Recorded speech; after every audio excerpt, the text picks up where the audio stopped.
За надад нэг их тодорхой асуулт байна. Яг тодорхой хариулж өгөөрэй.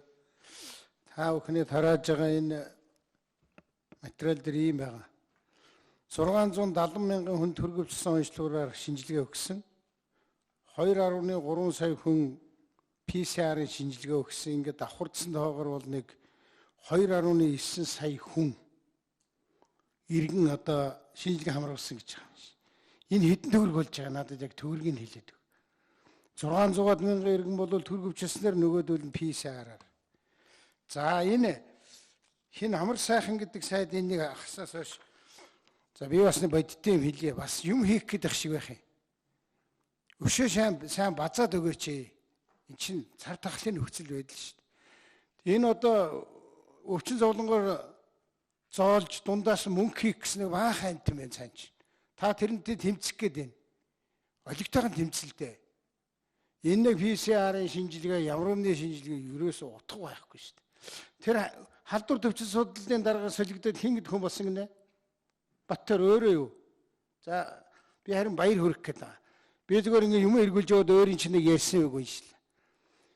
Хүн хүчээр ерөөсөө зодож энэ эрүүл мэндийн салбарынхныг алж шүү дээ. Ингэж хэрэггүй байхгүй. Энэ хүн юу гэж хэлсэн гэхээр PCR-ын шинжилгээг шаардлагагүй хийхгүй гэсэн. Би ихтэй та нар шүүмжлэг хэлсэн шүү дээ. Нэг ухлаа төдөн төгрөг, 6 ухлаа төдөн төгрөг. Одоо ямар гээч улсын юм байд юм бэ дэлхий дээр. Хөдлөлөө ухлаа энийгээ бойл гэсэн. Одоо харин энэ шин дарга гарч ирэх зөв юм ярьсан байл. Өшөө нэг сайн юм хийж амар сайхан сайдаа. Та гэхдээ өшөө сайн ажиллаад өгөөч. Энэ шуурхай гэдэг чинь шуурхай байх хэрэгтэй байхгүй. Талаар нэг тарцсан удирдлага. Та ингэ бөөгнүүлж ийлээ. Би таны энэ хоёр юмыг зөв байна гэж хэлчихье.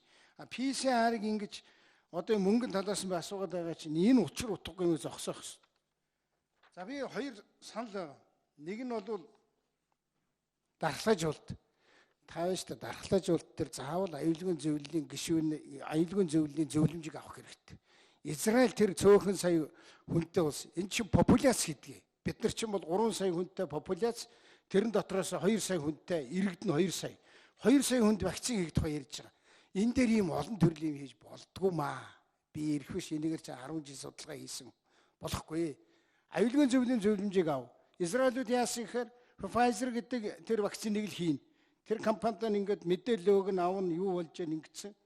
Тэр нэгэн төрлийн туршилт шүү дээ. Би яг хэлээд байгаа туршилт. Ийм 100 хүнтэй популяц дээр ийм туршилт хийж болохгүй.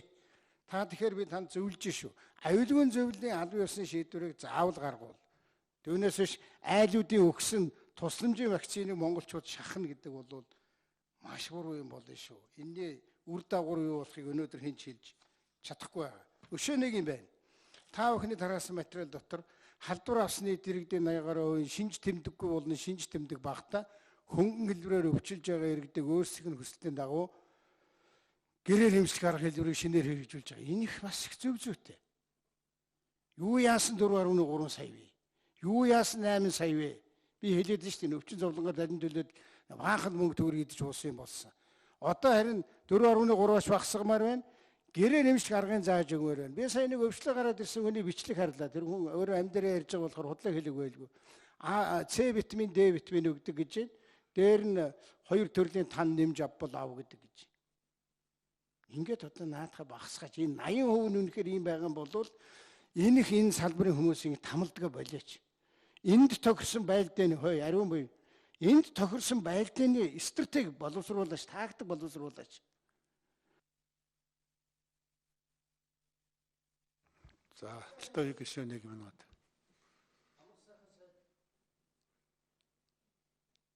Амар сайхан сайд одоо нэг аюултай байгаа. Одоо тэр инх болдог сайдын үзүүлээд байгаа граф чинь бол экспоненциалаар өсөж байгаа шүү. Экспоненциалаар өснө гэдэг бол галзуу амар өсөлт байхгүй юу? Тэгэхээр ийм тохиолдолд ямар нэгэн хэмжээгээр энэ хөлийг сааруулах хэрэгтэй. Юу тэр шинжилгээ тандалт дандаа юмны хойноос гүн хайр мөнгө өрнө. Тэгэхээр энэ одоо энэ 4 сарын 3-наас эхлэх гэж байгаа юм харин иргэдэдээ сайн ойлгуулаарай. Экспоненциалаар өсөж байгаа бол тодорхой хэмжээгээр сааруулах хэрэгтэй хөлийг. Хавьтлыг багасгах хэрэгтэй. Түүнээс тэр хавьцсны хойноос тандаж хөөцөлдөж гүйдэг чинь үлгэрийн далаа. Одоо тэртээ дэргүү улс орон даяар хавьцсны хойноос тандаж хөөцөлдөж гүйдэг чинь үлгэрийн далаа. Одоо тэртээ дэргүү улс орон даяар алдчихлаа шүү дээ. Энийг анхаараа та бүхэн маань зөв зүйтэй ажиллаад өгөөрэй. Тэгээд тэр халдвар төвчин судлалын төвийн дарга та нар яхан зоригтой мэрэгжлийн дайчин давшингуу тэр хүмүүсийн цуглуулад би та нарын тэр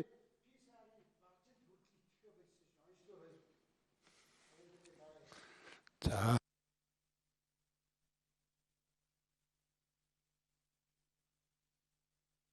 3 номерын код сайд. Алтууийг гишүүний асуултанд хариулъя. За нэг PCR шилжилгээний кит 55,630 төгрөгөөр орж ирдэг. За энэ дээр тэр халдвар хамгааллын хувьц өртөгжин бодоод эрүүл мэндийн даатгалаас 82,670 төгрөг гэж гаргасан байгаа. Төрөвчлсөн тест нь бол 25,000. За бид нар нэг хүнд хийхдээ бол 5-аар багцалж хийдэг. Тэгэхээр 82,670 төгрөг нь бол 5 хаагдана гэсэн. 20,000 бол 18,000 болж байгаа гэсэн нэг хүн дээр. За одоо шүлсэнд коронавирус илрүүлэх лаборатори бэлэн болж байгаа. Энэ чинь бид нэр 31,230 төгрөгөөр энэ нэг өртгийнх нь нэг китнийх нь гарч ирж байгаа. Тэгэхээр энэ өртөг зардал бол өшөө багасна гэсэн үг хийхэд хялбар тийм болж байгаа.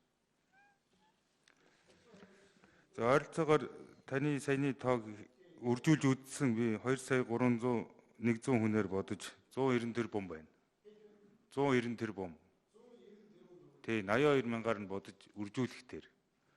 Гэхдээ энийг бол 5 хуваана гэсэн үг. За төрөвчлсөн тестийг бол 25,000-аар үржүүлж бодлоо. 16 тэрбум төгрөг.